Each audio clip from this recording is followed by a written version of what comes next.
Hello, my name is Rabbi Norman. I am a Rabbinical Coordinator for the COR. My main focus at the COR is in industrial kashrus, right? That would focus on companies, manufactured products that you find on the shelves. Includes a thorough understanding of the ingredients, what their sources are, what processes they go through during the manufacture before they are incorporated into the final product that you see. It also includes a detailed understanding of manufacturing procedures, equipment, how equipment works, and what possible kosher concerns can be involved. A typical product that you see on the shelf today is not actually made and composed of what you think it's made out of. Let's take a typical chocolate bar. You buy some candy-coated chocolate pieces in the store, right? And you look at it and you say, well, this doesn't look too complicated.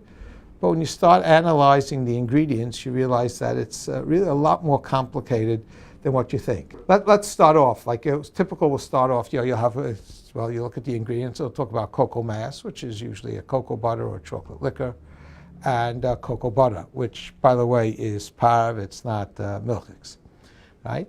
Now, that are the basic components of your chocolate. But in order to save money, a lot of companies are using other fats to replace the cocoa butter. So they take all types of, we call them exotic fats coming from overseas, from the Far East, not your typical soy canola. Even if they're manufactured in plants that are dedicated 100% to these vegetable fats, there's always concern about the shipping containers. They use common shipping containers that may have carried non-kosher product before. A second concern is it's a milk chocolate. What type of milk goes into it? Now, they're not pouring in just fresh milk that you buy in the store, right? They'll either be using a milk powder, typically a skim milk powder, that's dried on spray dryers. Very often that spray dryer is what we call a toll spray dryer. That means that he will rent his spray dryer one day to a dairy.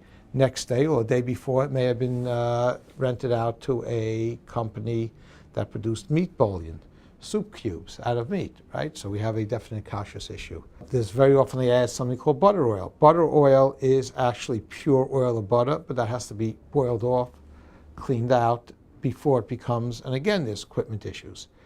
They may have whey powder in them. Now, whey is the liquid residue that's left over after you make cheese. So that opens up a whole concern of what type of rennet was used to make the cheese. Is the cheese Gavinus Yisrael? Are the curds and cooked whey, are the curds and whey cooked together? What temperatures are they cooked at? After you have the liquid whey, again, that has to be dried. That goes to a toll spray dryer. So these are just the concerns just with the milk component of the chocolate bar.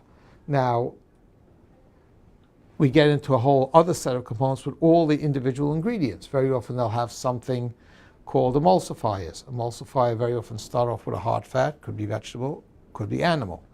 Equipment that manufactures the emulsifier.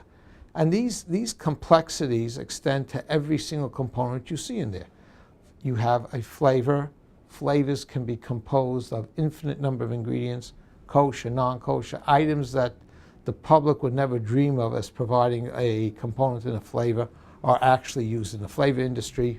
So there are an infinite number of questions of some things that you don't even think are questions. The best part about working for the COR is knowing that we are providing kashrus for the rabbim and enabling them to keep kosher in a way that's not too onerous and making kosher products available for the public.